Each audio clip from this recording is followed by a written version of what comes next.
this court's precedent in Spence, Maria very clearly intended to communicate a message of solidarity with Amber Green in a manner that made it highly likely that others would understand her message. Second, under Tinker, Maria did not materially or substantially disrupt the educational environment, and her suspension was based solely on the fear of a disruption. Under Spence, there are two determining factors that would prove Maria's tuxedo was in fact speech. First, her intent. Maria's campaign slogan was "See the big picture." She continually referred to the big picture, and she was obviously referring to the yearbook picture that wasn't printed. Is it obvious though, or is when you say refer to the big picture, isn't that more a colloquial use of? Couldn't that be also a colloquial use of an expression? And couldn't there be other reasons that she would be wearing a tuxedo? I think it could definitely just be a metaphor for the whole big picture, but in the context of this case, Maria was referring to, she continually referred to that, and she also said in one of her assemblies when she was standing up, she was actually holding the yearbook and pointed to it when she said, "See the big picture, the whole picture." What about the flyers? Wouldn't they sort of cause ambiguity because they had the advertisement for her uncle's shop on the back of them? I think that was just sort of a coincidence. She used that as an outlet to kind of protest what she wanted to protest. She thought that Amber Green's picture not being printed in the yearbook was wrong, so she used the tuxedo as her outlet to protest the wrongdoing. Is there any evidence that any individual students understood that to be her message when she wore the tuxedo? There were no evidence that the actual students said they clearly understood, but she continually gave hints as to what she was using this campaign for. She was using it to protest the picture not being printed in the yearbook. At one of the assemblies, like I said, she held the yearbook up and she pointed to it and she said to see the big picture. She also, her campaign started before this happened, and she wasn't wearing the tuxedo until after the picture wasn't printed in the yearbook. Wasn't there evidence though that certain students did not know what the meaning of the campaign was, like the note that said what's with the tux? That was just one student. And I think that might have been one student that didn't understand. But that doesn't mean that all of the students didn't understand, because everybody, there were two assemblies where Amber hinted at the big picture, and all the students had to be in attendance. The second part, and which proves that Maria's tuxedo was in fact speech, is the understanding. During another assembly, Maria made a speech where she said, "Hendricks High is a great place for most of us to go to school.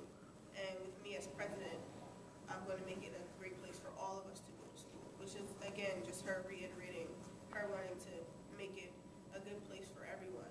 And this was her way of showing people that she was protesting for Amber Green. She also, like I said, with the tuxedo, that was just one person who didn't understand it. And I think with these references that she kept making, she made it clear to everyone that that was her intent to wear the tuxedo, was to make sure that everyone knew about the tuxedo picture in the yearbook. Second, under Tinker, the court states that students don't leave their rights at the schoolhouse gate. Maria definitely did not cause material and substantial disruption. And one example that the respondent thought that Maria was causing a disruption in class was the snickering and passing notes during her English presentation. This is just normal high school behavior that would probably have happened even if she didn't wear the tuxedo. And I think Maria was actually not the one who was causing the disruption. It was the students around her that were causing the disruption. But weren't they reacting to what she was wearing? Wasn't that the reason they were behaving that way? Not necessarily. There's no way to say that they were snickering or passing notes because she was wearing the tuxedo, because she was up during her presentation. So there's no way to say that that was why they were snickering or laughing, and she wasn't passing notes with them. Another day when Maria was wearing a tuxedo to school, she actually wasn't allowed in her class disrupt the AP review, and Tinker states that you're not allowed to regulate something based on the fear of a disturbance. Maria wasn't even allowed, she wasn't given the chance to disrupt the educational mission of the school. But should she have been given a chance to disrupt the educational mission of the school? That's not what she was trying to do. And she was just wearing a tuxedo, so that doesn't mean that she was going to disrupt the school or the class. Do you think the disturbances that were in the classroom that actually caused, students to not be able to study throughout the period because the teacher had to explain, etc., wasn't that, a reasonable basis upon which the teachers or the principal took action rather than, speculating that she might disturb? I think Maria definitely didn't cause the disruption, so I don't think that they were right in regulating that, because you can't regulate something based off of the fear of the disruption. Well, shouldn't the teachers and the school administration have some sort of power to maintain order in the school? The administration definitely has power to regulate any disturbances in the school, but this was not a material and substantial disturbance. So, and again, Maria's protest was passive.